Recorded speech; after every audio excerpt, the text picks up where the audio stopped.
My mother's voice came through the phone like a wire being drawn tight. I know exactly what you're thinking, Claire. My parents sent my daughter home with a wrapped box and a warning my husband was in on it. Yes, all of it, every single piece. Now what are you going to do? I did not scream. I did not cry. I pressed my thumb against the edge of my grandmother's silver locket, the one with the cloisonne enamel flower she had given me on my wedding day, and I felt the tiny imperfection in the metal where it had been repaired 40 years ago. I noticed that my mother's voice had a slight tremor on the word daughter, a crack in the facade, a sliver of doubt she would never admit to. She was afraid. She should have been. My name is Claire Elizabeth Brennan, and I am a registered nurse in a pediatric intensive care unit. I manage a 12-bed unit with a 98% patient satisfaction score. I identified early signs of sepsis in 3 children last quarter, saving each from multi-organ failure.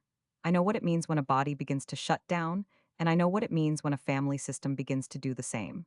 I had been watching this particular system fail for 7 years. Claire. My mother's voice again, sharper now. Are you going to say something? Or are you going to stand there in that little house of yours pretending you don't understand what just happened? I looked down at the wrapped box still sitting on my coffee table. The gold ribbon caught the light from the table lamp, the only lamp I had turned on, because I wanted shadows. I wanted the room dim and quiet while I decided what to do. My daughter Lily was asleep upstairs, her 7-year-old body curled under her lavender comforter, her small hands clutching the stuffed rabbit my grandmother had given her 3 years before she died. Lily had come home from my parents' house trembling. She had set the box on the kitchen counter and said, "Grandma said to tell you not to overreact." Then she had walked to her room and closed the door. I had waited until bedtime. Then I had opened the box. Inside was a cashier's check for $75,000 and a handwritten note. For Lily's education, don't involve lawyers, mom and dad. The check was drawn on the same joint account my parents had used 8 months earlier to drain Lily's 529 college savings plan. The exact same amount, the exact same account. They had stolen $75,000 from their own granddaughter's future, and now they were offering it back as if it were a gift. I called the police the moment I saw inside, not because I was scared, but because I knew exactly what kind of game this was. I had been preparing for this moment since I found the withdrawal records in grandmother Alina's old files, buried under decades of tax returns and handwritten notes in her careful, looping script. Alina Holloway had taught me one thing above all else: trust the numbers, not the words. Officer Martinez arrived within 10 minutes. He was a calm man in his late 40s with steady hands and a voice that did not rise above a measured tone. I handed him the box, the check, and the note. I explained that this was evidence of an attempted bribe to cover up elder financial abuse and fraudulent transfer of funds from a minor's trust account. He looked at the check, then at me. He did not ask if I was sure. He simply nodded and began documenting. Then Daniel walked through the front door. He froze when he saw the officer. His face did not drain of color, that would be a cliché, and this moment deserved better than cliché. Instead, his shoulders dropped a fraction of an inch, as if someone had removed a bone from his spine. He looked at me, then at the box on the coffee table, then back at the officer. He did not ask what was happening. He already knew. And that was the moment I understood the full architecture of the trap I had almost walked into. So before I tell you the rest, let me say this to you directly. If you have ever sat in a room where your own blood treated you like an inconvenient stranger, like a problem to be managed rather than a person to be loved, then you know the particular cold that settles in your chest when you realize the people who should protect you are the ones holding the knife. If you have ever been called dramatic for noticing a pattern, unstable for speaking a truth, or jealous for protecting what is yours, then this story is for you. And if you are listening while driving, folding laundry, or walking a restless dog in the quiet hours of the evening, I see you. I am you.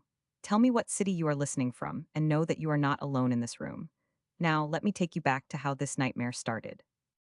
The world before was a house on Sycamore Lane, a pale yellow kitchen with white cabinets, and a living room filled with my daughter's toys. It was a comfortable house, the kind you see in catalogs for families who have their lives together. But the life inside it was not the one the catalog showed. I married Daniel Brennan when I was 29 years old, fresh out of my residency at the Children's Hospital, still young enough to believe that love could smooth over the cracks in a foundation. He was handsome in an unremarkable way: brown hair, brown eyes, a smile that arrived a beat too late, as if he was checking to see if you were smiling first. He worked in financial consulting, which meant he spent a lot of time on his phone and a lot of time explaining things I was supposed to trust without understanding. My parents approved of him immediately. That should have been my first warning. Margaret Holloway, my mother, was the architect of our family. She was tall and slender, with silver-streaked hair she wore in a perfect French twist, and she had never once in her life said something she had not calculated 3 moves ahead. Her verbal tick was a particular kind of condescension wrapped in maternal concern. We only want what's best for everyone. You'll understand when you're older. She said this at every holiday, every family dinner, every time I questioned the distribution of grandmother Aliner's trust. I was 36 years old. I understood plenty. Robert Holloway, my father, was the enforcer by omission. He had perfected the art of passive cowardice, standing quietly behind my mother while she delivered the blows, then stepping forward afterward to say, "Your mother means well, Claire. Don't make this harder than it has to be." He said it so often that the words had lost all meaning, become a hollow drum beat I heard in my sleep.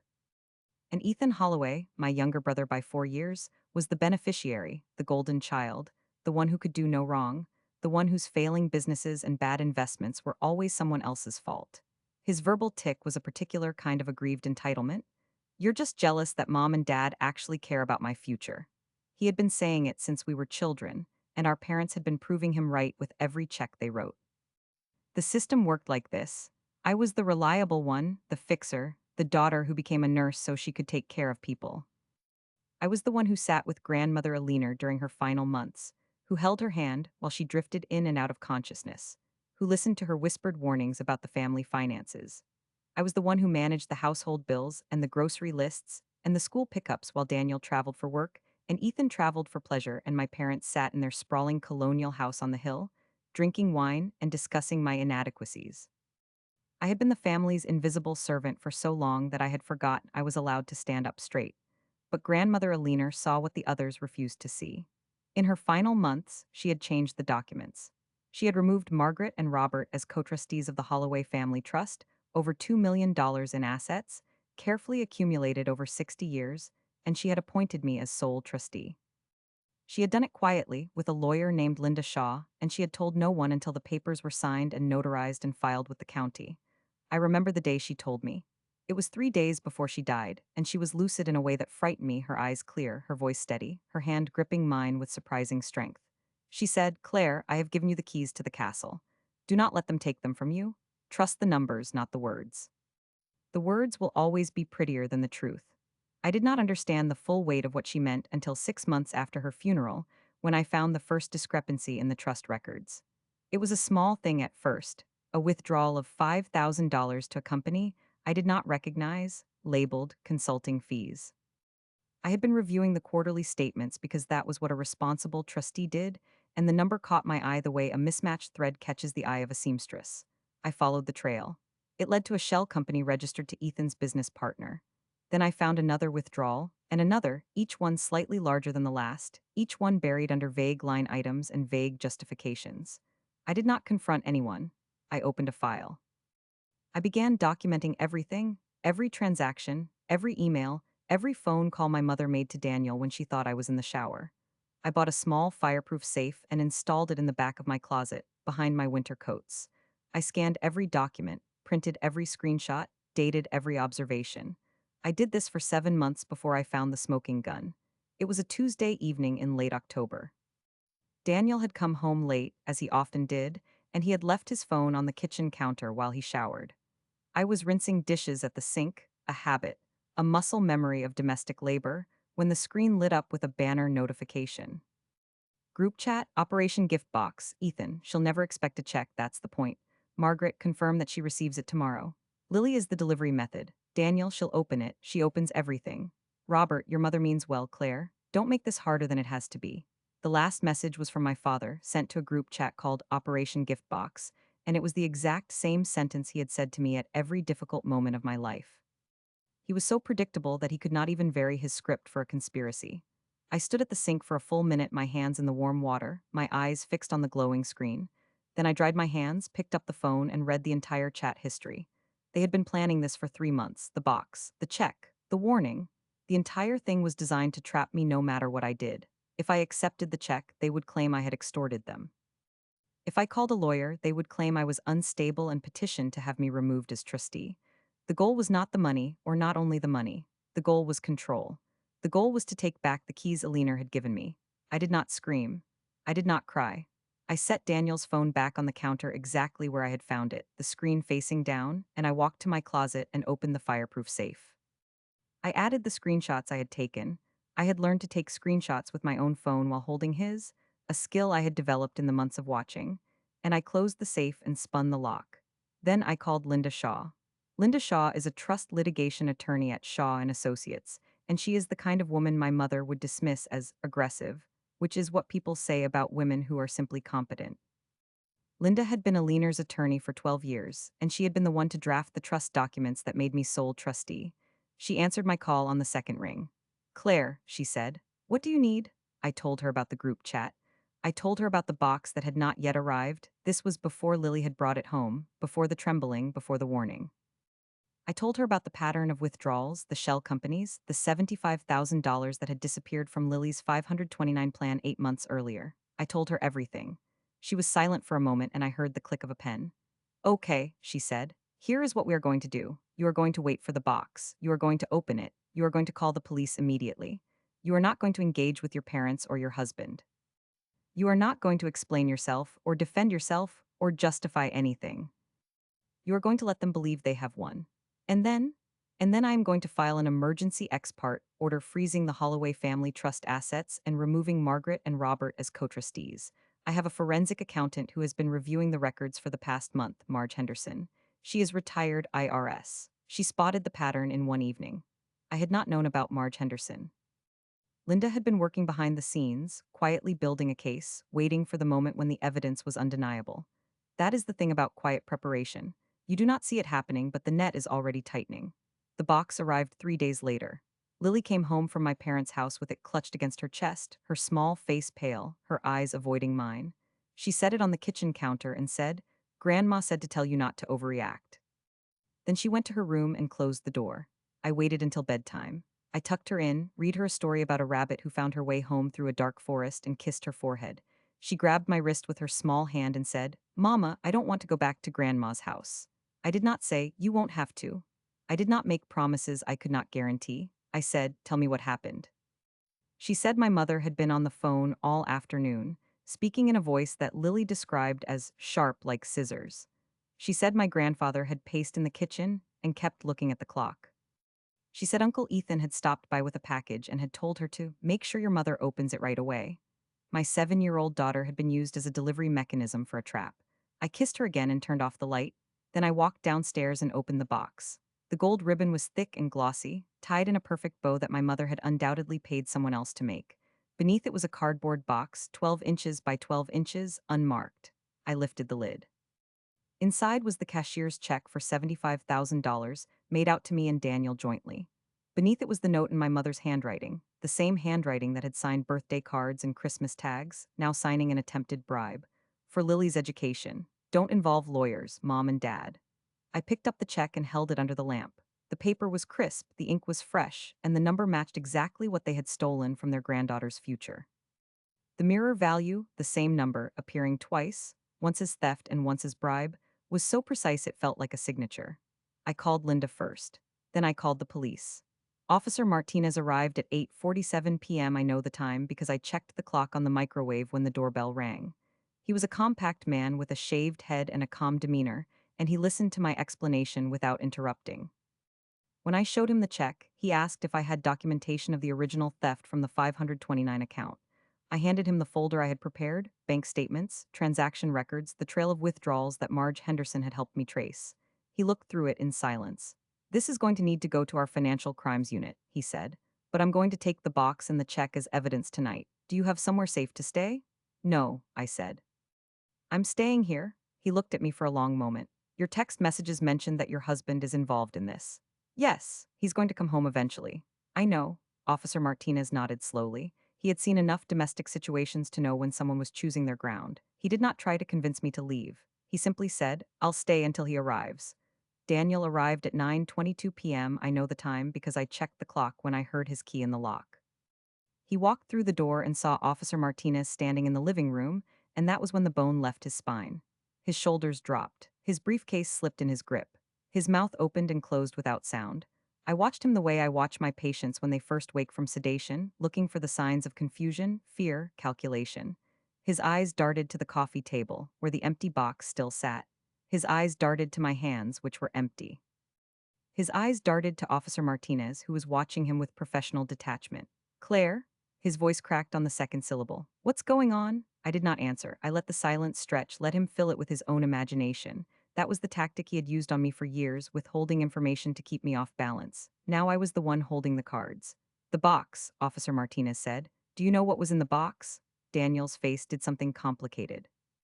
A flicker of denial, a flash of calculation, then a mask of confusion that was a beat too slow, a performance that had not been rehearsed. What box? The one your wife's parents sent home with your daughter this afternoon. Daniel looked at me. His eyes were pleading now, a desperate performance of innocence that would have worked on the woman I had been 3 months ago. But I had read the group chat. I had seen his messages. I knew that he had typed, "She'll open it. She opens everything." I don't know anything about a box, he said. I did not call him a liar. I did not raise my voice. I simply pulled my phone from my pocket, opened the screenshot, and held the screen toward him. The group chat was titled Operation Gift Box. His name was at the top of the participant list. His message was the third one down. Daniel stared at the screen. His face went through another cycle: shock, anger, fear, resignation, and then settled on something I had never seen him wear before: shame. I can explain, he said. No, I said. You can't. I turned to Officer Martinez. I would like to add this to the evidence. Officer Martinez took my phone, reviewed the screenshot, and nodded. I'll document this. Daniel stood in the doorway of our home, the home we had bought together, the home where our daughter slept upstairs, and he looked at me with an expression that I recognized from 1,000 hospital rooms. It was the look of a patient who had just been told the prognosis was terminal. It was the look of someone who had not understood the severity of the wound until the doctor arrived. And that was only where it began. The trust was $2.4 million. The evidence was 3 months of messages and 8 months of financial records and one grandmother's handwritten warning. The allies were a retired forensic accountant and a trust litigation attorney. And the weapon I had been quietly forging in the dark was about to be used. I touched the silver locket at my throat and felt the cool metal warm against my fingers. Trust the numbers, not the words. The numbers were in my hands. The words were scattered around me like fallen leaves. And I knew, with a certainty that settled into my bones like the diagnosis I had delivered 100 times before, that the system I had built quietly, patiently, with meticulous records and the right allies, was now the only system that would survive. Officer Martinez took my phone and reviewed the screenshot with the same methodical calm he had applied to everything else. He did not react to the content, did not raise an eyebrow at the phrase, Operation Gift Box, did not look at Daniel with visible judgment. He simply documented what was in front of him, and I understood in that moment that he had seen versions of this story before, maybe not the exact numbers, maybe not the exact amounts, but the shape of it. The shape of family using family as bait. Daniel stood in the doorway, his briefcase still hanging from his right hand, his keys still in his left. He had not moved since I showed him the screen.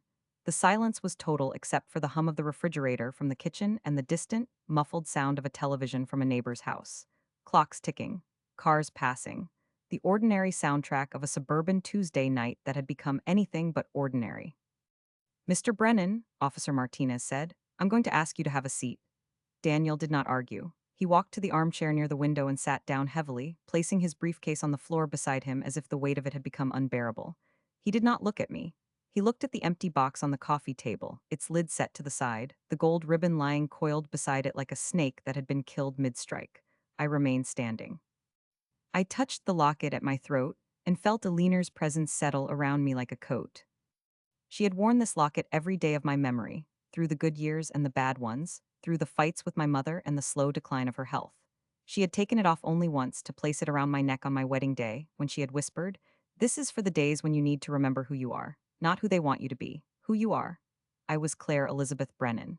I was a pediatric intensive care nurse with a perfect record of early sepsis detection. I was the sole trustee of a $2.4 million trust that my mother and brother had been siphoning for years. I was the woman who had just handed a police officer the evidence that would unravel my entire family. And I was only getting started. The living room was dim, lit only by the table lamp on the sideboard and the faint glow from the kitchen. The lamp cast long shadows across the sofa where I had sat just 30 minutes earlier, opening a box that was supposed to ruin me. The lamp was old, one of Aliner's pieces, brass with a green glass shade, a design that had been stylish in the 1970s and then unfashionable for decades and then quietly vintage again. My mother had told me to throw it away when I inherited it. I had kept it because Alina had kept it, and Alina had never owned anything without a reason. Through the front window, I could see the streetlight casting a pale cone of light onto the driveway. Daniel's car was parked at an angle, as if he had been in a hurry. His headlights were still on. I watched them for a moment, then walked to the window and pulled the curtain closed.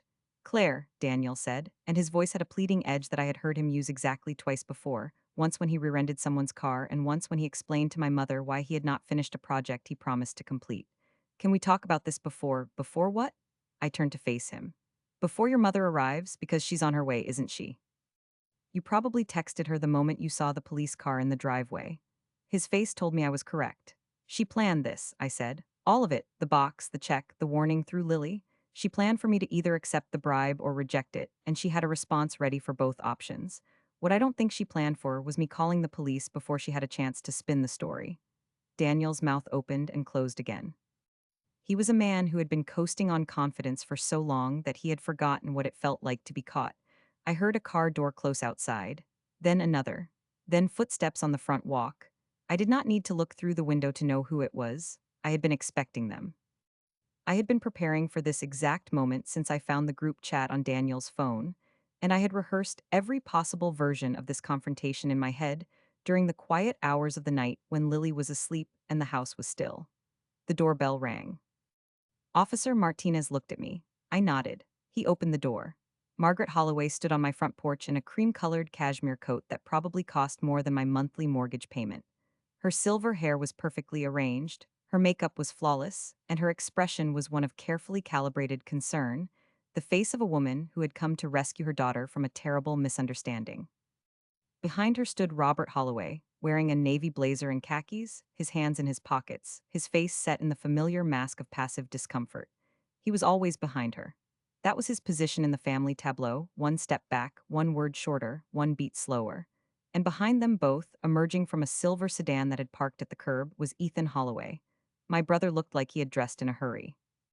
His shirt was untucked, his hair was disheveled, and his eyes had the slightly glassy quality of someone who had been drinking.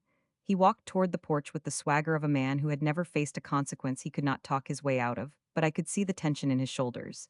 He knew what was in that box. He had helped put it there. Claire. My mother's voice was warm, concerned, maternal. She stepped past Officer Martinez as if he were a piece of furniture and walked into my living room, her eyes sweeping the scene, the empty box, the coiled ribbon, the police officer, her son-in-law sitting in the armchair, her daughter standing by the window. We need to talk. Actually, I said, I think we need to talk to Officer Martinez. My mother's smile did not waver. It was a smile I had seen 1,000 times, a smile that said I was being dramatic, that I was overreacting, that I would understand when I was older. It was a smile that had dismissed every feeling I had ever had. Officer, she said, turning to Martinez with the practiced ease of someone who had charmed her way through countless difficult situations, I'm sure there's been a misunderstanding. We sent our granddaughter home with a gift for her education fund. That's all. A gift. A gift of $75,000, Officer Martinez said. Yes, a generous gift. We wanted to help with Lily's future.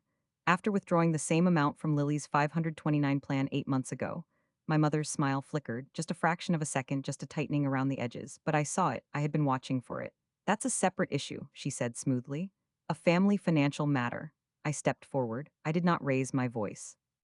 I did not point my finger. I simply stood in front of my mother and said, it's not separate, it's the same money. You stole $75,000 from your granddaughter's college fund to cover Ethan's failed business, and now you're trying to give it back as if it were a gift so you can claim I extorted you when I refused to accept it. My mother's eyes went flat. The warmth drained out of them like water from a sink, leaving something cold and hard behind. I know about the group chat, I said. I know about Operation Gift Box.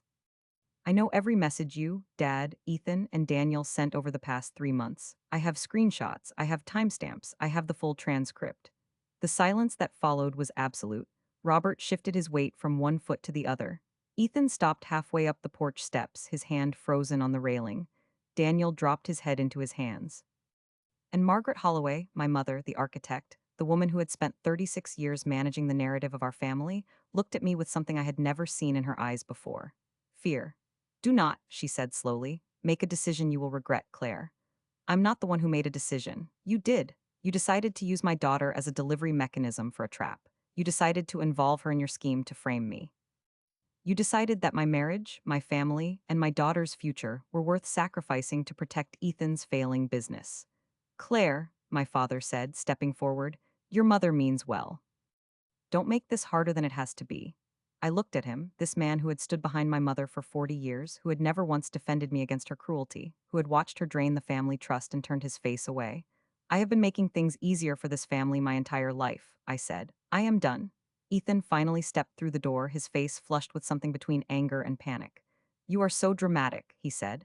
It was a gift, that's all it was. A gift for Lily. You're just jealous that mom and dad actually care about my future. There it is, I said quietly. I've been waiting for that line. I turned to Officer Martinez. Officer, I would like to formally press charges for attempted bribery, elder financial abuse, and fraudulent transfer of funds from a minor's trust account. I am also filing for a restraining order against Margaret Holloway and Robert Holloway on behalf of my daughter, Lily Brennan, who was used as an unwitting participant in this scheme. My mother laughed. It was a sharp, brittle sound like glass breaking. You can't do any of those things, Claire. You don't have that kind of power. Yes, I said, I do. I walked to the kitchen and opened the door that led to the back hallway. Linda Shaw stepped out, carrying a briefcase in one hand and a court order in the other. She had been waiting in the kitchen since before Officer Martinez arrived, reviewing the documents one final time, making sure every line was correct. Linda Shaw is 5 feet 2 inches tall, with gray-streaked hair cut in a practical bob, and glasses that she pushes up her nose when she is about to deliver bad news. She wore a charcoal suit and low heels, and she looked at my mother with the calm, measuring gaze of someone who had seen every legal trick in the book and had a counter for each one. The Holloway Family Trust, Linda said, is now under court protection. All assets are frozen pending review. Claire Brennan is the sole trustee, as designated by Eleanor Holloway's final will and testament, and I have here an emergency ex parte order from Judge Harrison removing Margaret and Robert Holloway as co-trustees effective immediately. She held up the document. The paper was crisp. The seal was embossed. The signature was real. My mother's face went white. Not the dramatic pallor of fiction, but the genuine bloodless shock of someone who had just been told the ground beneath her feet was not solid after all. That's not, she started. It is, Linda said. We filed it this morning, based on evidence compiled by Marge Henderson, a retired forensic accountant with 25 years at the Internal Revenue Service. Ms. Henderson identified a pattern of self-dealing and fraudulent transfers from the trust that began 6 months after Eleanor Holloway's death. The total amount diverted to Ethan Holloway's business interests is $137,000 over the past 18 months. Ethan needed that money, my mother said. It was a loan, he was going to pay it back. He hasn't, I said, and the trust documentation requires trustee approval for any loan over $10,000. I was never consulted because you didn't want me to know. Daniel looked up from his chair. His face was gray. Claire, please. Let's talk about this privately. We can work something out. Work something out, I repeated. You mean find a way to make this go away, to protect your reputation and your access to the money. I mean find a way to keep our family together. Our family stopped being together the day you joined a group chat called Operation Gift Box to plan a scheme against me. Linda set the court order on the coffee table, next to the empty box. This is being served on all parties tonight. The trust is frozen. No distributions can be made without Claire's written approval, and I would advise all of you to secure legal representation before any further conversations. My mother's composure finally cracked. Her voice rose, sharp and shrill. You think you've won something here, Claire? You think this makes you clever? You have no idea what you've done. You've destroyed this family. No, I said. I saved it from you. I walked to the front door and opened it. The night air was cool and smelled like damp leaves. The street was quiet, the ordinary suburban night that had been disrupted by a very ordinary scheme. Officer Martinez will take your statements, I said. Linda will handle the legal proceedings. I am going upstairs to check on my daughter, and when I come back down, I expect everyone who is not here to protect me to be gone. Ethan opened his mouth to speak, but my mother grabbed his arm and pulled him toward the door. Robert followed, his eyes on the floor, his mouth set in a thin line. He did not look at me, he never looked at me when it mattered. Daniel remained in the armchair. Your husband stays, Linda said quietly. He has questions to answer. My mother stopped at the threshold. She turned back to look at me and her voice was low and venomous. I know exactly what you're thinking, Claire. My parents sent my daughter home with a wrapped box and a warning my husband was in on it. Yes, all of it, every single piece. Her smile returned, thin and sharp. Now what are you going to do? I touched the locket at my throat. I already did it, I said, and I closed the door. The sound of the lock clicking into place was the most satisfying thing I had heard in years. I stood in the hallway for a long moment, listening to the sounds of my family retreating. Car doors opening and closing, engines starting, tires on pavement, the ordinary sounds of departure, but this time they were not coming back, not as the people they had been before. Linda touched my arm. You did well tonight, Claire. I know, I said, but this is not the ending. This is the beginning of a very long process. Yes, and you are prepared? I thought of the folder in my fireproof safe, the screenshots, the bank statements, the handwritten notes Alina had left me tucked between the pages of old books, each one a clue to the truth she had known but could not prove before she died. Trust the numbers, I said. Trust the numbers, Linda echoed. I walked upstairs to Lily's room. She was asleep, her small face peaceful, her rabbit tucked under her arm. I sat on the edge of her bed and smoothed the hair back from her forehead. She stirred but did not wake. I had told her I would protect her. I had told her grandmother could not hurt her anymore. I had meant every word. Downstairs, I could hear Linda speaking to Daniel in low, measured tones. I could not make out the words, and I did not need to. The process was in motion. The evidence was documented. The trust was frozen. And my family, the Holloway family, the family that had spent decades building a fortress of lies and appearances, had just discovered that the wall they thought was solid was actually made of paper. I stayed with Lily until her breathing deepened into the rhythm of deep sleep. Then I stood, kissed her forehead one more time, and walked back downstairs. Daniel was alone in the living room. Linda had gone to her car to make a phone call. Officer Martinez was finishing his documentation at the kitchen table. Daniel looked up at me. His eyes were red, his hands were trembling. Claire, I am so sorry, he said. I didn't know what I was doing. They convinced me it was the only way. They said you would never understand. Who said that? Your mother, Ethan. They said you were too emotional, too irrational. They said you would ruin everything if you knew the truth. The truth about what? About the money, about the business, about everything. He wiped his eyes with the back of his hand.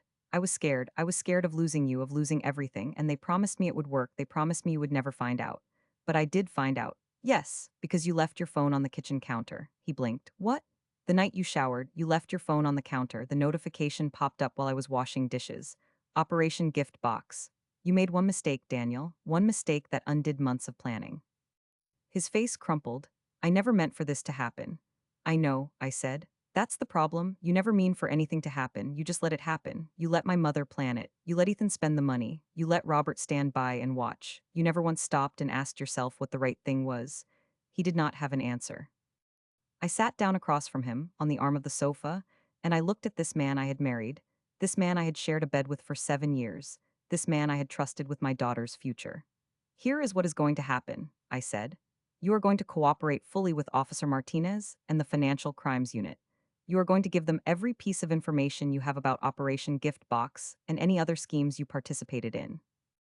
You are going to move out of this house by the end of the week, and you are going to sign the divorce papers Linda will have ready by Monday. Claire, those are the terms. You do not negotiate, you do not bargain, you do not explain. You simply do them, or I will add obstruction of justice and conspiracy to commit fraud to the charges I am already filing against your former in-laws. He stared at me. Former? Yes, former. He did not argue, he did not plead. He simply nodded, a slow, defeated motion, and I saw the man I had married disappear into the shell of someone who had just realized the life he had built was built on sand. Officer Martinez finished his notes and stood. Ms. Brennan, I have everything I need for tonight. The case will be assigned to the Financial Crimes Unit in the morning. You will need to provide a full statement, but that can wait until tomorrow. Thank you, officer. One more thing. He handed me a business card. If anyone in your family contacts you tonight, call me directly. I took the card. I will. He let himself out, and the house was quiet again. Linda returned from her car and stood in the doorway, her briefcase in hand. I've arranged for a process server to deliver the court order to your parents' home tonight. They will be served within the hour. Good. I also spoke with Judge Harrison's clerk. The emergency hearing is scheduled for Friday morning at 9. I will need you to testify. I'll be there. Linda nodded. She looked at Daniel, still sitting in the armchair, his face blank, his hands limp in his lap. Mr. Brennan, I strongly advise you to retain counsel before any further discussion of the evidence. He did not respond. I walked Linda to the door. She paused on the threshold and looked back at me. You know this is only the beginning, right? The legal process will take months. The family will fight every step of the way. They will try to discredit you, to paint you as unstable and vindictive. I know. Are you ready for that? I touched the locket at my throat. I have been ready for 7 years. She smiled, a rare and genuine expression that softened the sharp lines of her face. Alina would be proud of you. I know. After she left, I locked the door and stood in the quiet living room, surrounded by the remnants of the evening. The empty box, the gold ribbon. the lamp my grandmother had given me. I picked up the ribbon and wrapped it around my fingers, feeling the smooth, cool texture. It had been tied in a perfect bow by someone who believed I would be fooled by a pretty package. I had not been fooled. I had been waiting. I walked to the kitchen and called the one person I had not yet spoken to tonight. The phone rang 3 times before a weary voice answered. Hello? Marge, I said. It's Claire. It worked. There was a pause and then the sound of a relieved exhale. I told you, the numbers never lie.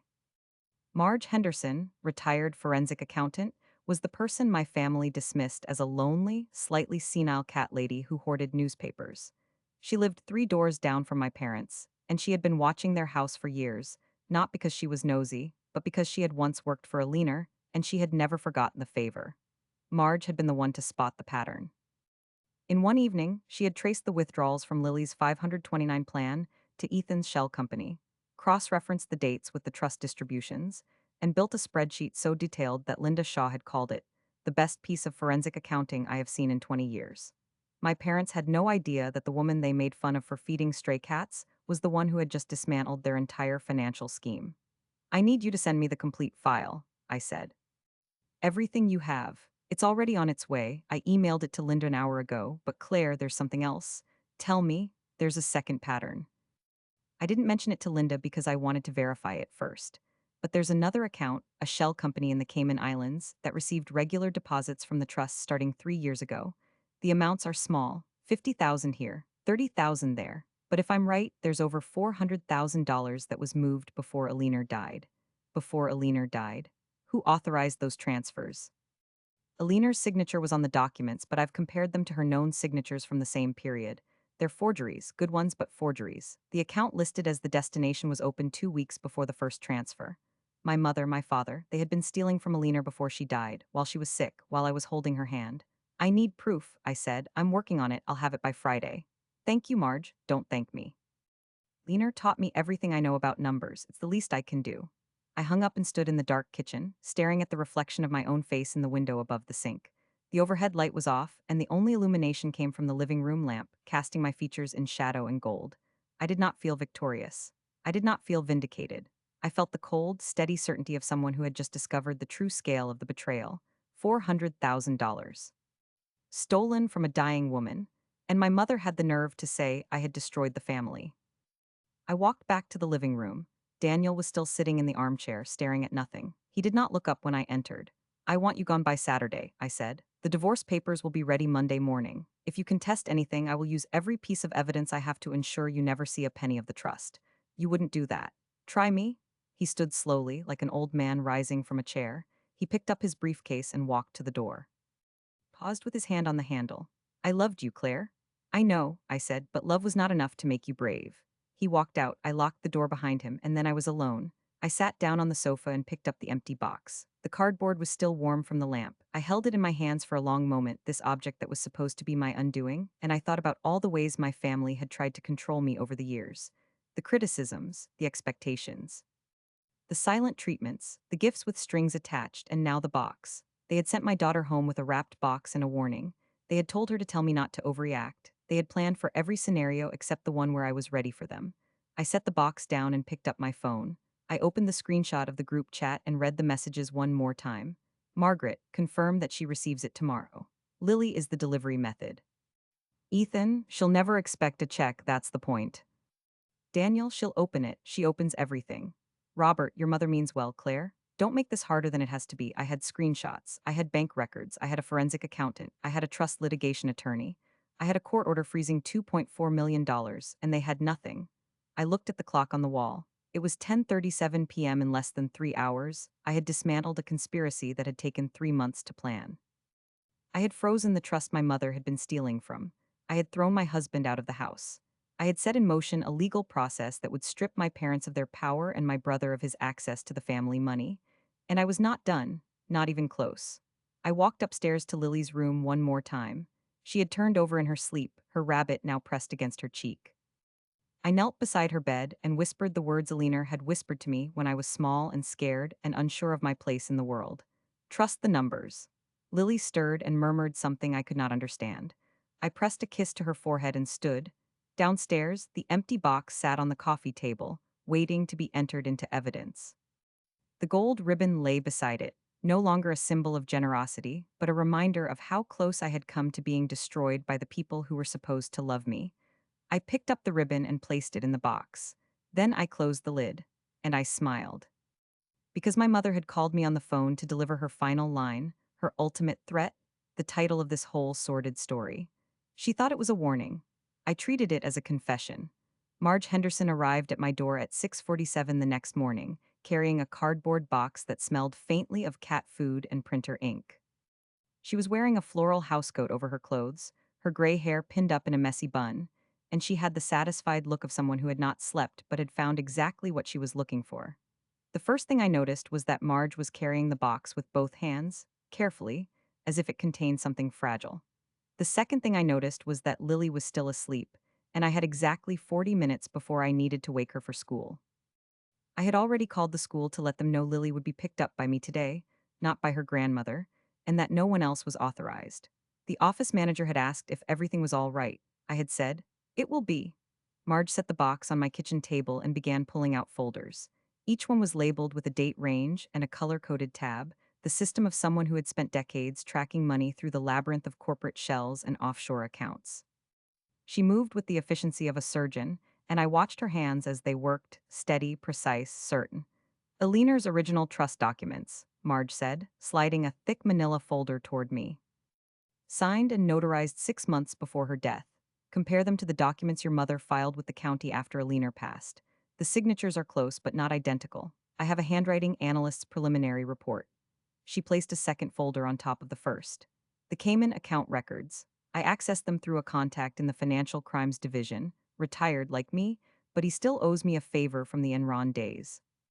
The account was opened on March 14th, 4 years ago.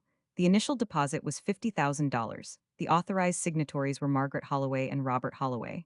I opened the folder. The pages were crisp, the numbers stark and precise. The deposits were regular, every 3 months, like clockwork, and they continued until 2 months before Aliner's death.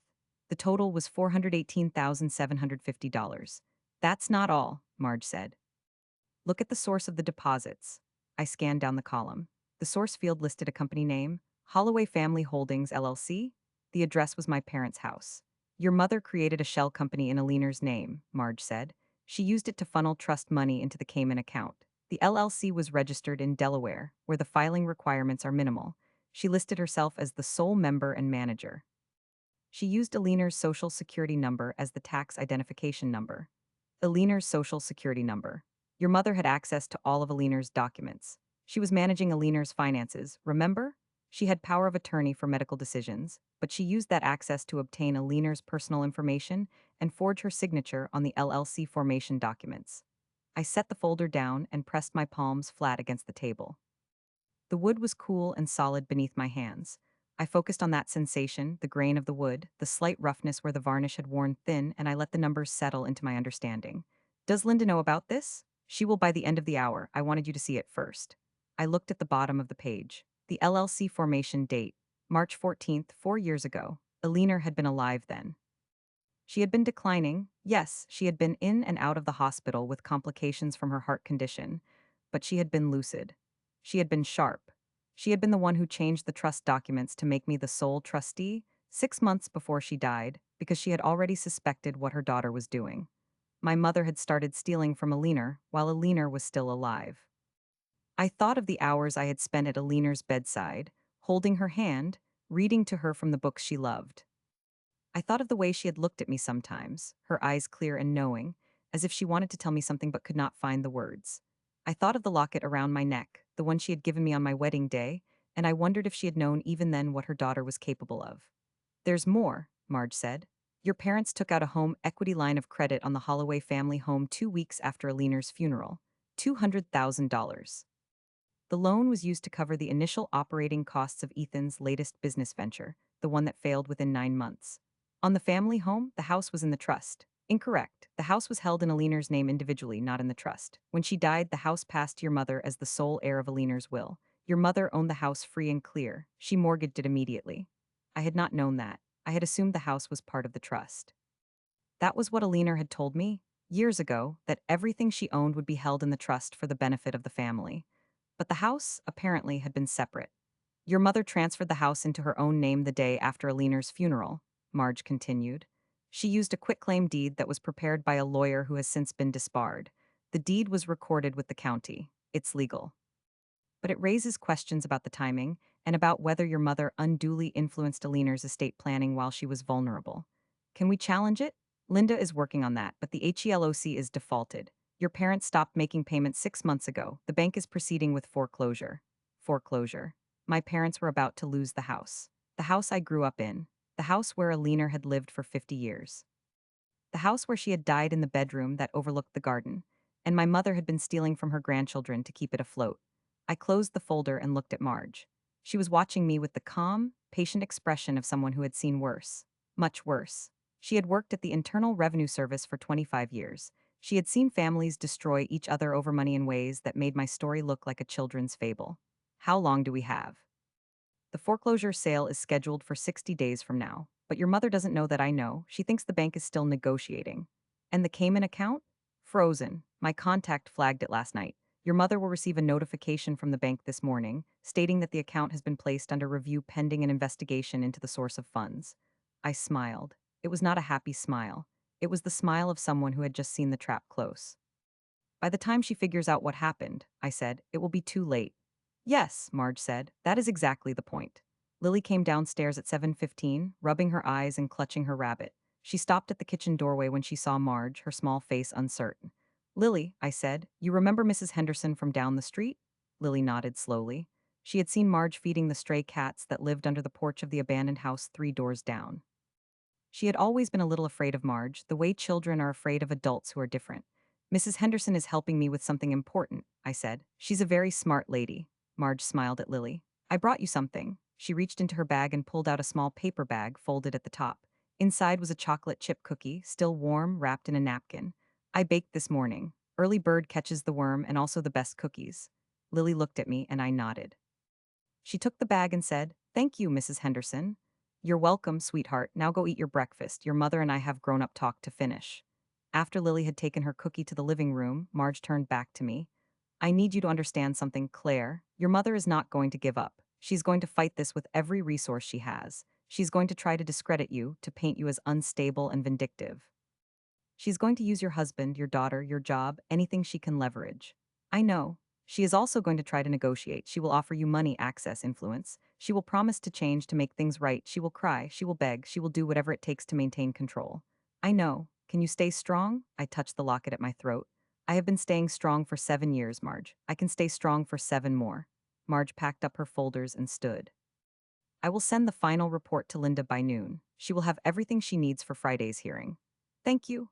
Don't thank me. Alina gave me my start when no one else would hire a woman with a newborn and a fresh accounting degree. I have been waiting for this moment for a long time. She let herself out, and I stood in the kitchen, surrounded by the evidence of my family's betrayal, and I let myself feel the weight of it. $418,750. $200,000 home equity loan. $75,000 stolen from Lily's college fund. $2.4 million in trust assets that had been systematically drained for years.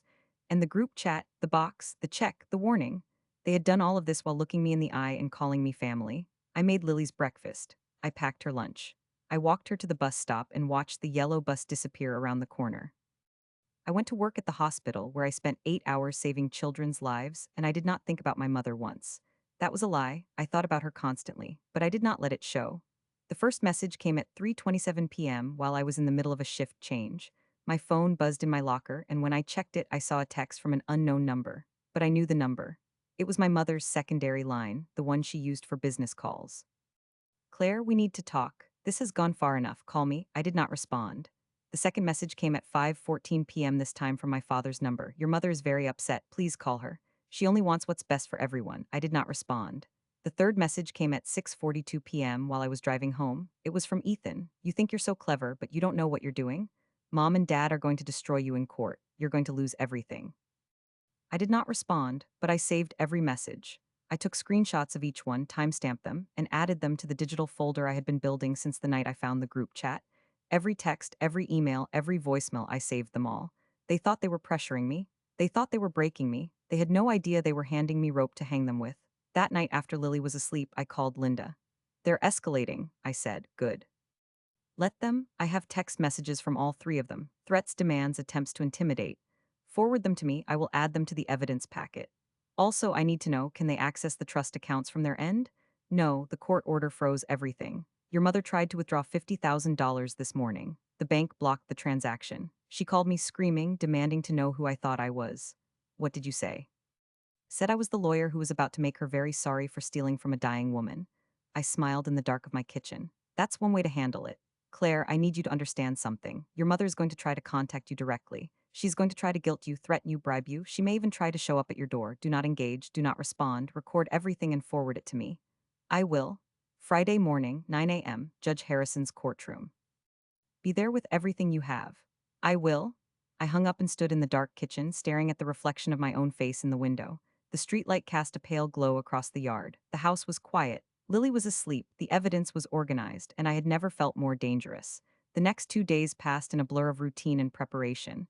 I went to work. I picked Lily up from school. I made dinner. I read bedtime stories.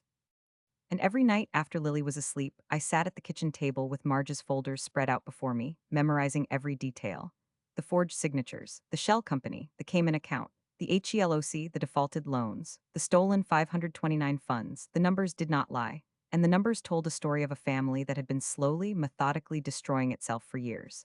On Thursday evening, my mother called me directly. I let it go to voicemail. Claire, this is your mother. I know you're avoiding me. I know you think you have the upper hand, but I want you to listen to me very carefully. You are making a terrible mistake. If you go through with this hearing tomorrow, you will destroy this family.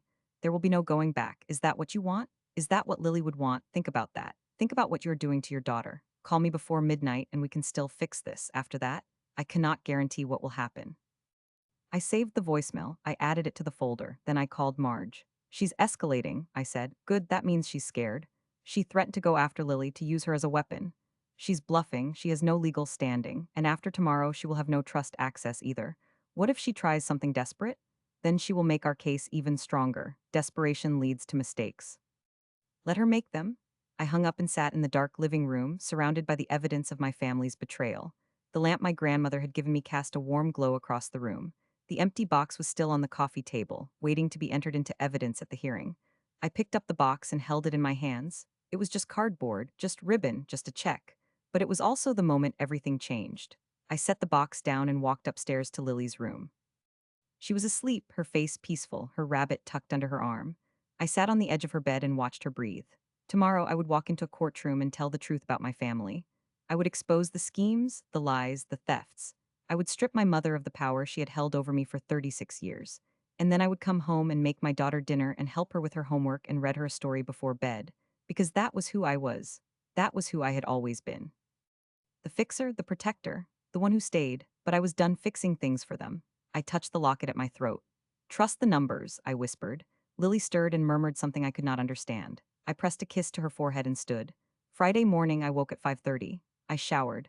I dressed in a dark blue suit that I had bought for Alina's funeral, the same suit I had worn when I stood at her grave and promised her I would protect the family she had built. I did not wear it for my mother. I wore it for Alina. Lily spent the morning with Marge, who had volunteered to watch her during the hearing. Marge had promised to make pancakes and let Lily help feed the cats. Lily had been excited, which meant she had no idea what was about to happen. I wanted to keep it that way for as long as possible. I arrived at the courthouse at 8:45. Linda was waiting for me in the lobby, her briefcase in hand, her expression calm and focused. Are you ready? She asked. Yes. Your mother is already here. She brought your father and Ethan. They are in the hallway outside the courtroom. Have they seen you? Yes, your mother tried to speak to me. I walked past her. I smiled. Good. We walked together toward the courtroom. The hallway was lined with benches, and on one of them sat my mother, my father, and my brother. They were dressed in their best, Margaret in a navy dress with gold jewelry, Robert in a gray suit, Ethan in a blazer that did not quite fit. My mother stood when she saw me. Her face was composed, but her eyes were hard. Claire, she said, I am glad you came. I didn't come for you. Nevertheless, I want to make you an offer, one last offer before we go in there. I am not interested. You will be. She stepped closer, lowering her voice. Drop the court order. Let us access the trust. I will return the money to Lily's 529 plan, all of it plus interest. I will also give you a one-time payment of $500,000, tax-free, deposited into an account of your choosing. You will never hear from us again. I looked at her. This woman who had given birth to me, who had raised me, who had stolen from me and from her own mother and from her granddaughter. This woman who thought she could buy her way out of anything. And what do you want in return? Your silence. You agree not to press charges. You agree not to testify against us. You agree to resign as trustee and hand control of the trust to me. Absolutely not. Claire, no. I stepped closer, lowering my voice to match hers. You stole from grandmother while she was dying. You forged her signature. You drained Lily's college fund. You tried to frame me for extortion. And you think $500,000 is going to make it all go away? Her eyes flickered. I don't know what you are talking about. I have the documents. I have the bank records. I have the handwriting analysis. I have the Cayman account. I have everything. Her face went pale. Go inside, mother. Find a seat because I am about to tell a judge everything. I walked past her into the courtroom. The hearing lasted 2 hours and 17 minutes. I sat in the witness box and answered Linda's questions in a clear, steady voice. I explained the trust. I explained the withdrawals. I explained the group chat. I explained the box and the check and the warning. I never raised my voice.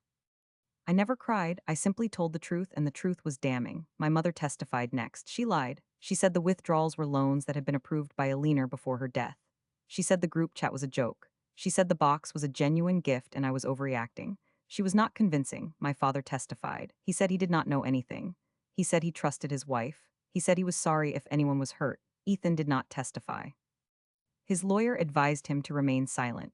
At 11:14 a.m., Judge Harrison ruled. The trust would remain frozen. My mother and father were permanently removed as co-trustees. I remained as sole trustee, with full authority to manage the trust assets. The court ordered a full forensic audit of all trust transactions dating back 5 years. The court also ordered my mother to repay the $75,000 stolen from Lily's 529 plan, plus interest, within 30 days. And the court referred the evidence of forgery and fraud to the district attorney's office for criminal investigation. My mother stood in the courtroom as the judge's gavel fell, and she looked at me with an expression that I will never forget. It was not anger. It was not fear. It was disbelief. She had been so certain she would win. She had been so certain I was too weak to fight. She had been wrong. I walked out of the courtroom with Linda at my side. My mother did not follow. I stood in the hallway in the pale light of the courthouse, and I felt the weight of everything I had carried for 7 years begin to lift. It's over, Linda said. No, I said, it's just the beginning. But I smiled. And they thought they had won. The invitation arrived on a cream-colored card, embossed with gold lettering, delivered by hand to my front door at 7 in the evening. It was addressed to Claire Brennan and guest in my mother's handwriting, and it read, Family dinner, Saturday at 6 o'clock, Holloway House. Attendance is non-negotiable. Below the text, my mother had added a single line in pen. Bring the documents. We will settle this privately as a family before you destroy everything. I held the card by the corner and turned it over in the light of the living room lamp. The paper was thick, expensive, the kind my mother had always used for her charity gala invitations and holiday cards. She was trying to dress up a power struggle as a family gathering, to wrap coercion in the language of tradition and belonging. I called Linda. She answered on the first ring. I received a summons, I said. I did as well. Your mother's attorney sent a formal request for a mediation session tomorrow evening at the family home. She claims she wants to avoid further litigation and heal the family rift. She wants to corner me in her territory. Yes, she will have the home field advantage. She will have the emotional weight of the house, the memories, the pressure of family presence. She will likely invite extended relatives to witness your unreasonableness.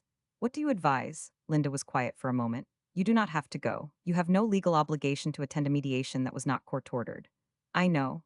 However, if you do go, you will have the opportunity to present your evidence on your terms, in front of the people she is trying to manipulate. It could be strategically valuable. I thought the same thing. Then I will be there as your counsel, and I will bring Marge. No, Marge stays with Lily. I want my daughter as far from that house as possible. Understood, I will be your sole support. I looked at the invitation again, my mother's handwriting, so familiar, so controlled. She had written those words with the same hand that had forged Alina's signature, signed the LLC documents, authorized the theft from her granddaughter. I'll go, I said, but I'm going to bring something she doesn't expect. What is that? Myself, the version of myself she has never met. I hung up and walked to the closet where the fireproof safe sat behind my winter coats. I spun the combination lock and opened the door. Inside were the folders Marge had assembled, the screenshots of the group chat, the original wrapped box with its gold ribbon and cashier's check, and a small leather journal that had belonged to Alina. I had found the journal in a box of her personal effects that my mother had given me after the funeral, clearly intending it as an afterthought, something she thought had no value. But inside, in Alina's careful hand, were notes she had made in the final months of her life. Observations about the family finances. Suspicious transactions she had noted. names of shell companies she had traced. She had known. She had known what her daughter was doing, and she had documented it, and she had given me the evidence I needed to finish what she had started. I placed the journal in my bag alongside the other folders. Saturday arrived with a cold, gray sky and the smell of rain. I dressed carefully, a charcoal gray pantsuit, simple gold stud earrings, and a leaner's locket. No makeup beyond a light foundation. I wanted to look like myself, the self I had become, not the daughter they remembered. Lily spent the evening with Marge, who had prepared a stack of movies and a bowl of popcorn large enough to serve a small army. I kissed Lily's forehead and told her I would be back before her bedtime. She did not ask where I was going. She was 7 years old, and she had already learned not to ask questions about her grandparents. I drove to Holloway House in the rain. The house sat at the end of a long, winding driveway lined with mature oaks. It was a colonial revival with white columns and black shutters, the kind of house that was designed to impress. The windows were lit, casting warm light onto the wet grass. Cars lined the driveway, my father's sedan, my brother's SUV, my mother's luxury coupe, and several others I did not recognize.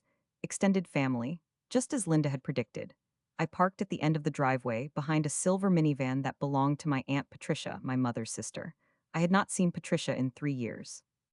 She lived 2 states away and only attended gatherings when my mother demanded her presence as a witness to family unity. Before I could open my car door, a text arrived from Linda. "I'm 5 minutes out. Do not go in without me. They will try to ambush you the moment you step through the door." I typed back, "I'll wait." I sat in the car with the engine off, watching the rain streak down the windshield. The house glowed in the twilight, warm and inviting, but I knew what waited inside. A room full of people who had been told a version of the story in which I was the villain, the unstable daughter who had turned against her family, the ungrateful child who had frozen the trust out of spite. They did not know about the Cayman account. They did not know about the forged signatures. They did not know about the group chat, the box, the plan to frame me. They would learn. Linda arrived in a dark sedan, parking behind me. She stepped out into the rain, holding an umbrella in one hand and her briefcase in the other. She was dressed in a tailored black suit, her gray hair pulled back in a neat bun, and she looked like exactly what she was, a woman who had won cases against far more powerful opponents than Margaret Holloway. "Ready?" she asked. "Ready." We walked up the steps together. The front door opened before I could knock, and my mother stood in the doorway, dressed in a silk blouse and tailored trousers, her hair perfect, her smile fixed in place. "Claire," she said, "I am so glad you decided to come to your senses." "I didn't come to my senses, I came to present evidence." Her smile flickered. "There is no need for that. We can discuss this like adults as a family. We can discuss it however you like, but I am not leaving until everyone in that room understands what you have done." I stepped past her into the foyer. The house smelled the same as it always had, furniture polish, fresh flowers, the faint undertone of my mother's perfume. The living room was filled with people.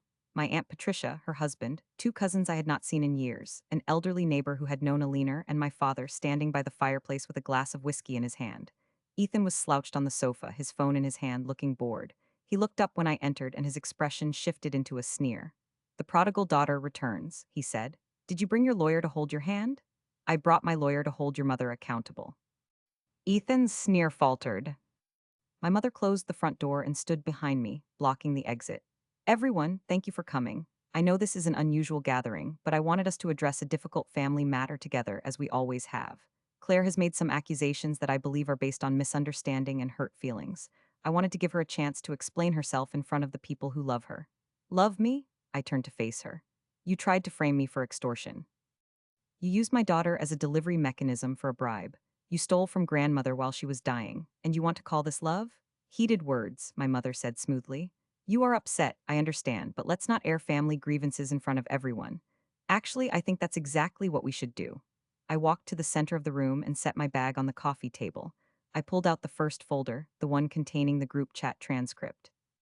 "3 months ago," I said, "my mother, my father, my brother, and my husband created a group chat called Operation Gift Box. The goal was to send my daughter home with a wrapped box containing a cashier's check for $75,000, the exact amount that had been stolen from Lily's college fund 8 months earlier. The plan was to force me into a position where I would either accept the check and be accused of extortion, or refuse it and be painted as unstable. Either way, they would have grounds to petition the court to remove me as trustee of the Holloway Family Trust. I held up the printed screenshots, showing them to the room. "Here are the messages, dated, time-stamped, and verified by a forensic analyst. My husband, mother, father, and brother discussing how to destroy my credibility and take control of the trust. My mother's face went white. Those are taken out of context. There is no context in which planning to use your granddaughter as a delivery mechanism for a bribe is acceptable. Aunt Patricia looked at the screenshots, then at my mother. Margaret, is this true? My mother did not answer. She was staring at me with an expression I had never seen before, pure, undiluted hatred. I pulled out the second folder. Here is the Cayman account that my mother opened 2 weeks before grandmother Aliner's death.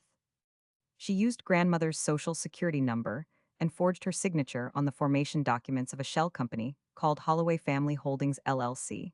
Over the following 18 months, she transferred $418,750 from the trust into this account, draining the funds that were meant to support grandmother's care and the family's future. I handed the folder to Patricia. The handwriting analysis is included. A certified document examiner compared the signatures on the LLC documents to grandmother's known signatures. They are forgeries. My father set down his whiskey. Claire, your mother means well. She was just trying to protect the family's assets.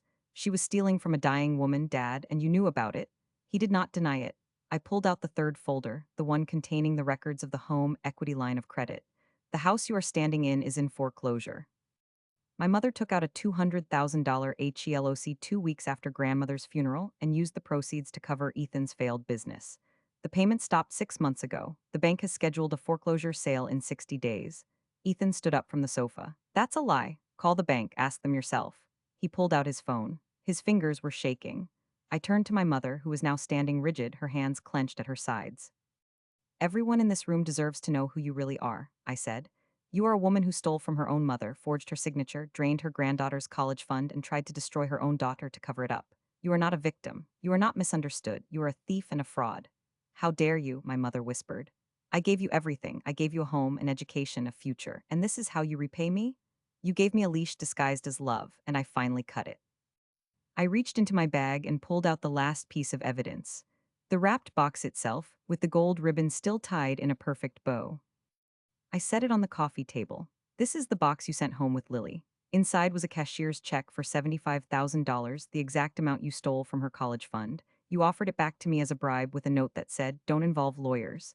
You thought you were giving me a gift. You were giving me the evidence that would destroy you.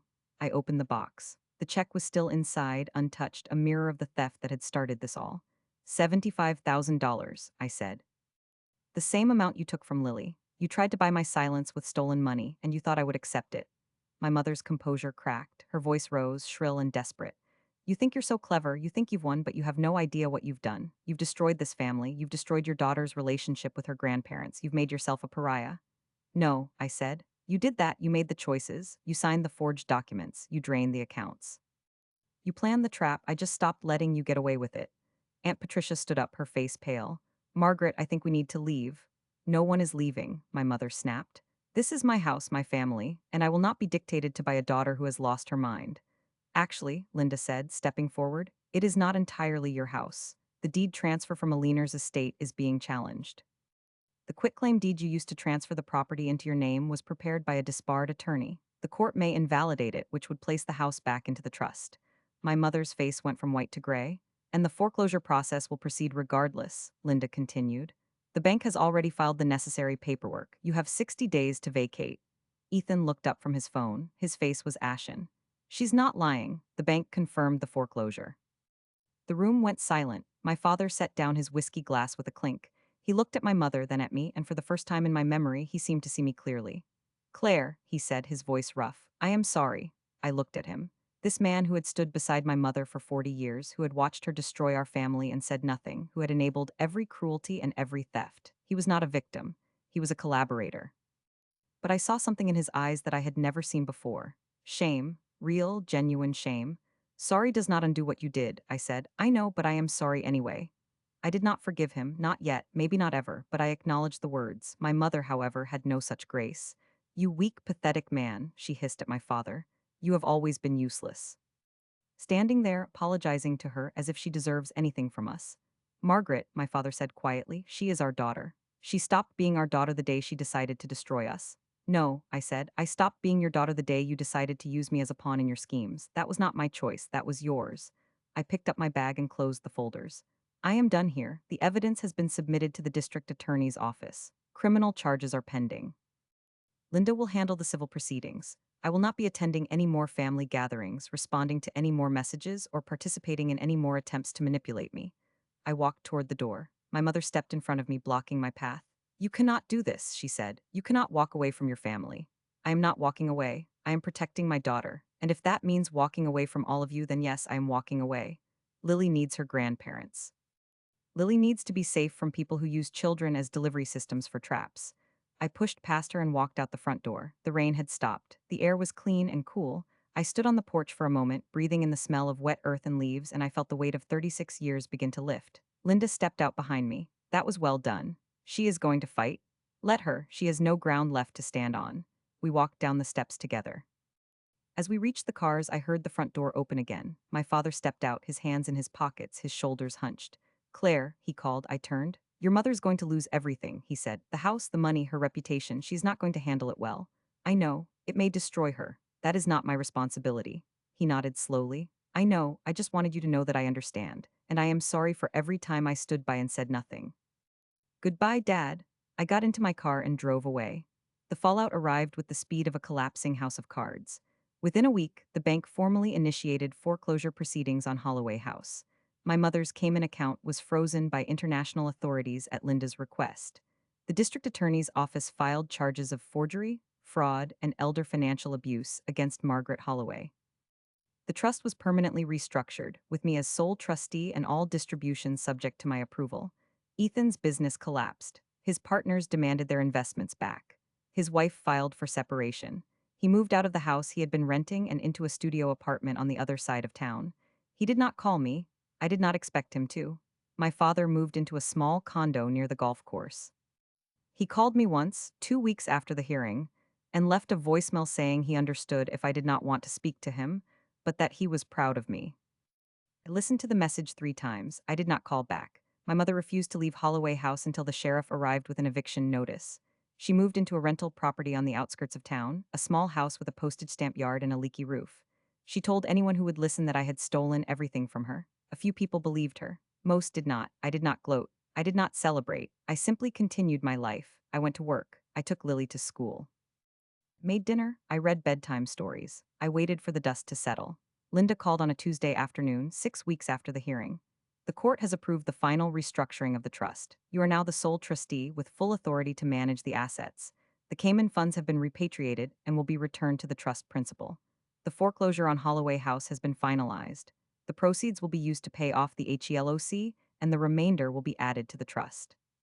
Thank you, Linda. There is one more thing. Your mother's criminal case is set for trial in 6 months. The district attorney's office has a strong case. She will likely face prison time. I paused. And my father? He is not being charged. He cooperated with the investigation and provided testimony against your mother. The partial redemption. Excuse me? Nothing. Thank you for everything. I hung up and sat in my kitchen, looking at the lamp my grandmother had given me. The green glass shade cast a warm circle of light onto the table. I touched the locket at my throat. Trust the numbers, I whispered. The clock on the wall read 7:38. Lily was upstairs doing her homework. The house was quiet. The evidence was filed. The trust was secure. And I was free. 3 months later, I sat in Linda Shaw's downtown office, signing the final restructuring documents for the Holloway Family Trust. The office was on the 15th floor, with floor-to-ceiling windows that overlooked the city skyline. The afternoon sun streamed in, casting long shadows across the polished wood desk. Marge Henderson sat in a leather chair to my right, a cup of tea balanced on her knee. She had traded her floral housecoat for a neat blazer and slacks, and she looked like the retired professional she was, sharp, competent, entirely underestimated by the people who had dismissed her as a lonely cat lady. Lily played with blocks on the carpet near the window, humming a tune I did not recognize. She had stopped asking about her grandparents. She had stopped flinching when the phone rang. She was 7 years old and she was healing. I signed the last page and set down the pen. That is everything, Linda said. The trust is now fully restructured. Lily's 529 plan has been restored with interest. The assets are secure. Your mother has no legal standing to challenge any of this. I leaned back in my chair and looked out the window. The city spread out below me, a grid of streets and buildings and lives being lived. Somewhere out there, my mother was sitting in a rental house, waiting for a trial that would likely send her to prison. My father was in a condo, learning to live alone. Ethan was in a studio apartment, starting over with nothing. and I was here in a high rise office signing documents that would secure my daughter's future. I touched the locket at my throat. The cloisonne enamel flower was cool against my fingers, the silver worn smooth by decades of wear. Elinor had worn this locket through every trial of her life. She had given it to me on the day I married, knowing that I would need its reminder. I had worn it through the darkest days of the past year. I would wear it for the rest of my life. Grandmother always knew, I said quietly. Marge looked up from her tea. What? Grandmother always knew what was coming. She left me the evidence. She left me the trust. She left me the locket. She knew I would need all of it. Marge smiled. She was the smartest woman I ever met. Yes, she was. I looked at Lily, who was building a tower of blocks with focused concentration. She had her grandmother's hands, small, careful, precise. She had my grandmother's patience. I stood and walked to the window. The sun was beginning to set, casting the sky in shades of gold and pink. The city lights were starting to flicker on, one by one. I had spent 36 years being the fixer, the dependable one, the daughter who never complained and never asked for more. I had spent that time believing that if I was good enough, quiet enough, helpful enough, I would finally be loved. I had been wrong. Love was not something you earned by shrinking. Love was not something you deserved by sacrificing yourself. Love was something you protected by setting boundaries, by standing firm, by trusting the numbers and not the words. And I had learned that lesson the hard way. So here is what I want to tell you if you have made it this far. If you have ever sat in a room where your own blood treated you like an inconvenience, if you have ever been called dramatic for noticing a pattern, unstable for speaking a truth, jealous for protecting what is yours, if you have ever been told that you are overreacting, that you are too sensitive, that you should let it go for the sake of the family, I want to tell you 5 things I wish someone had told me 20 years ago. First, when a narcissistic family system offers a gift, examine the strings. If it comes with conditions, if it comes with a warning, if it comes with a demand for silence, it is not a gift. It is a leash disguised as generosity. You are allowed to refuse it. You are allowed to set it down and walk away. Second, financial abuse often wears the mask of parental love. The parent who calls you irresponsible may be the one hiding a trail of stolen funds. The parent who accuses you of being greedy may be the one draining the accounts. Trust the numbers. The numbers will tell you the truth when the words are designed to deceive. Third, protecting your child means setting boundaries even with grandparents. Their comfort does not outweigh your daughter's safety. Their feelings do not trump your dignity. You are not cruel for saying no. You are not ungrateful for drawing a line. You are a mother, and your first duty is to the child who depends on you. Fourth, the legal system favors those who act first with concrete evidence. Document everything. Consult a specialist before confrontation. Let the process work without emotional lakes. The system is slow and imperfect, but it will move in your favor if you give it the tools it needs. You do not need to scream. You do not need to cry. You need to show receipts. Fifth, silence and patience are not complicity. They are the fertile ground from which you build a case. The family expects you to react loudly. They expect you to lose control, to rage, to prove them right. Your quiet preparation is the weapon they never see coming. Use it.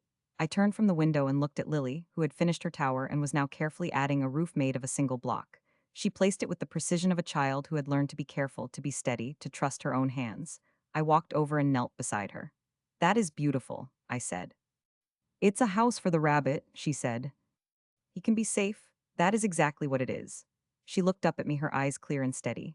Mama, are we safe now? I touched the locket at my throat. I thought of Alina, of the numbers she had taught me to trust, of the evidence she had left behind, of the love she had given me without conditions. Yes, I said, we are safe. Lily smiled and returned to her blocks. I stood and walked back to the window. Marge joined me, her tea finished, her coat over her arm. What will you do now? She asked. Keep going, raise my daughter, manage the trust, work my shifts at the hospital, live my life. That sounds like a good plan.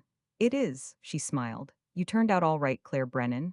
Thanks to you and Alina and Linda, and yourself, do not forget that. I did not forget. The sun finished its descent and the city lights took over, a constellation of flickering stars stretching to the horizon. Somewhere out there, my mother was sitting in the dark, waiting for the trial that would decide her fate. Somewhere out there, my father was learning to live with his choices. Somewhere out there, Ethan was starting over with nothing. And I was here, in a high rise office, with my daughter playing blocks on the carpet, with my allies beside me, with the trust secure and the future bright. I touched the locket one more time, trust the numbers I had, and they had set me free. If this story resonated with you, if you have ever been the scapegoat in a family that prizes appearance over truth, I ask you to share it with someone who needs to hear it. Leave a like, leave a comment, tell me where you are listening from. Your voice matters, your story matters, and you have every right to protect your peace. Keep your boundaries strong. Guard your peace, and I will see you in the next.